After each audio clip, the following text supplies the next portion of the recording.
Ayan mga idol, ito mga idol oh. Ayan oh, 70 anniversary ano. Leyte Gold Landing ano. 1944 mga idol. Saka 1944 and 2014. Ayan mga idol.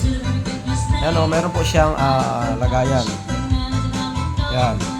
Ang tawag po dito mga idol ay blister pack. Ayan, blister pack. Ayan. At dalawa yan mga idol. Meron pa isa dito. Kasi magkaiba yata ito mga idol. Ayan. Magkaiba ng kulay lang. Ayan. 5 peso. Ito naman. Magkaiba sila mga idol. Magkaiba yan.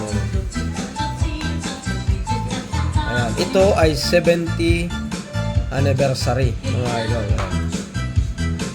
Yan yung kanyang likuran. Ayan o. May nakalagay po dyan. Ayan, ganito. Nickel, brass. Ayan. Yung mga ano niya, tawag dito yung catalog coin. Ayan o. Kung ano yung mga nakalagay. Weight, 7.7. Ayan, diameter. Ayan, 27. Yung isa naman po ay ayan, ang bagong lipunan, commemorative coins pa rin po. Ayan. Ayan, 5 peso 2014.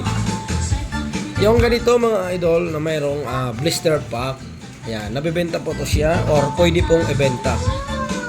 May halaga po itong 100 peso isa, yung ganito po. Ayan po, ganitong commemorative na mayroong lagayan. Pag wala po siyang lagayan mga idol, yung ganito lang po, coin lang, wala po siyang halaga na mayroong halaga pero 5 peso pa rin po.